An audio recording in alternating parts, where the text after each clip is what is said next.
It's Monday. It's time for Worst of the Week, and this week we're going to talk about Harley Quinn, I believe issue 29. Tini Howard writing with Sweeney Boo on art. Here to do that with me is Doc. How you doing, buddy? This week I don't want to fly to the Philippines and kick you in the balls. I just kind of want to just break the internet. Are you going to unfriend me over this? No, I'm not gonna unfriend you. And you know what? There were momentary redeeming parts of this comic book, but not very many. So the question is Tini Howard the worst Harley Quinn writer yet? I think she's right on par with Stephanie Phillips. I think T. Franklin's is a bar that is insurmountable. There is a level of awful there that it's like Hank Aaron's home run record. It's going to sit there for a very, very, very Barry long Bonds time. broke that, man. I know, but it sat there for what, 40 years? 40 years, yeah. Yeah, that's what it is. I mean, it's going to take some real effort and, comic book steroids to beat that record. It's really fucking awful. This was about par for the course. I mean, it's on par with any of the generic Stephanies in comic books, and there are a lot of them, and they all sound the same. And Stephanie Howard and Stephanie Phillips and Stephanie whatever, they're all terrible. The only thing that made this comic book slightly better than the Stephanie Phillips one was Sweeney Boo's art is better than Riley Rossman. Let's talk about the art, and I hope you like shades of pink and blue. I think Sweeney Boo is actually a pretty talented illustrator and maybe a pretty decent storyteller with the right story. Absolutely not a superhero comic book artist. I know this is going to be hard for some people to understand. I like Sweeney Boo's art. I just don't like it on superhero comics. If this was literally any sort of slice of life comic, if this was like a fantasy comic, I'd probably really enjoy it. But for a superhero comic, it's just not right. I can't figure out why.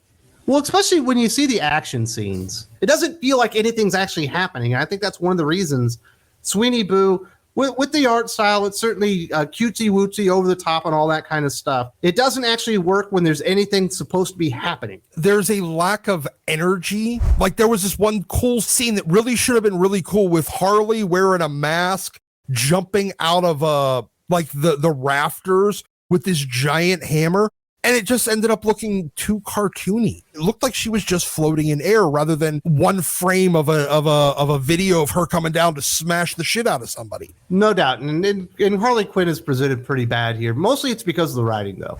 How do I say this without offending people? Tini Howard's version of Harley Quinn is an adult in body only, but in mind they're actually about 8 years old. And I don't mean someone that's immature, like there's something wrong with her mentally. Did you ever watch Arrested Development? Yes. Do you remember the girl, the Charlize Theron character, where he was in love with her because she was so beautiful and he didn't realize she had the mind of a 5-year-old? That's Harley Quinn in this comic book. This is Harley if she was developmentally disabled. It's not the psycho slutty teenage cheerleader Harley that they did in New 52. This is just really slow adult that is somehow also a college professor. Well, she's not a college professor because in this case, they tell her she's a college professor, but she's too stupid to know that she really is. But everyone's going along with the gag. Like that's the way this character is being treated almost. Oh yeah. Absolutely. It just didn't pass the basic storytelling test of. Well, it doesn't pass the Harley Quinn test. That's the problem. Here's some of the dialogue, Doc. Listen to this. She's talking to Zatanna, and apparently they're best friends, even though Zatanna and Harley, I don't think have ever really spoken to each other. And she tells her, I am the professor. You can't tell? Don't I look incredibly intelligent and well put together?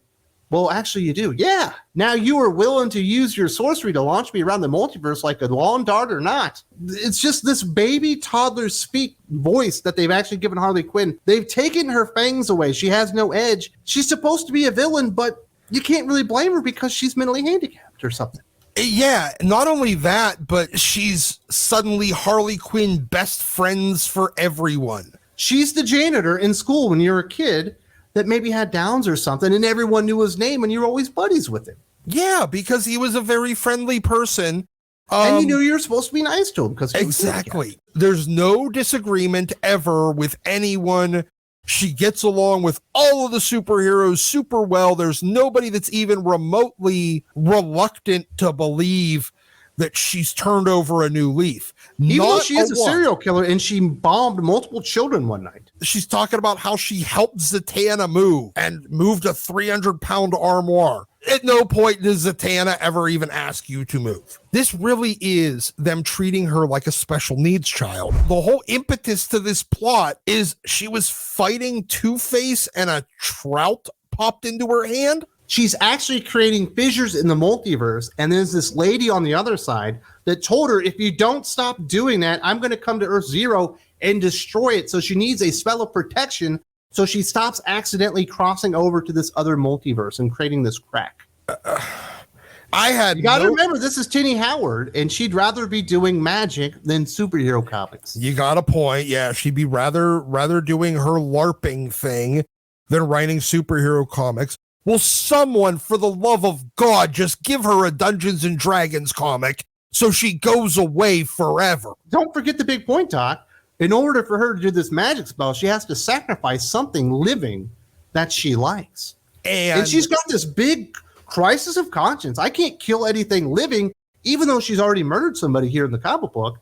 And then she ends up destroying a plant. The minute that I saw that plant the first time, and they said the thing with Zatanna about how she had to sacrifice something she loved, I'm like, oh, it's going to be the plant. She made a big deal about the fact that it was the only plant Ivy left in the apartment because she sent all the other ones to some fucking horticulturist or some shit to watch them while she was out of town, except for this one. Why are we wasting the next 10 pages? Because all it was 10 more pages of her milling about trying to decide what living thing she could kill, up to and including her hyenas and people, until she came to the conclusion of the plant.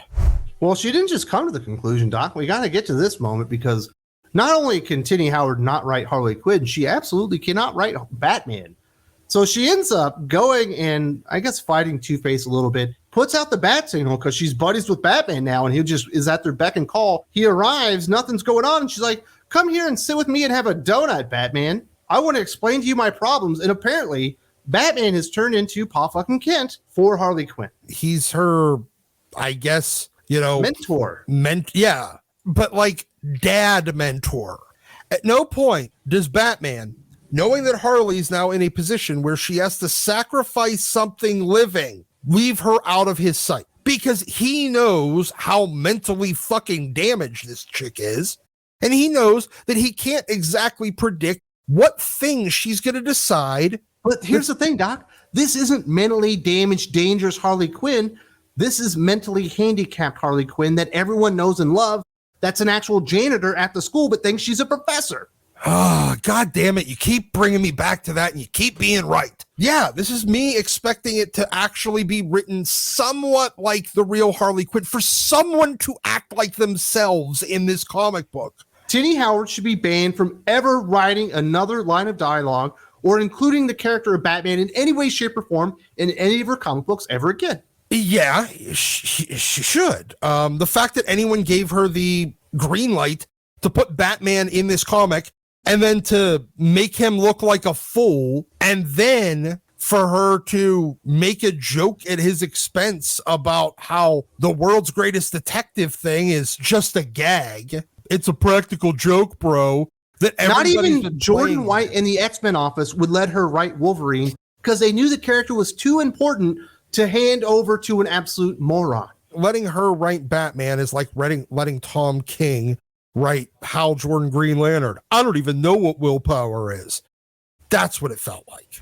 Yeah, so that was terrible. And we get this big ending because she's got the spell because she made the sacrifice. She killed the plant.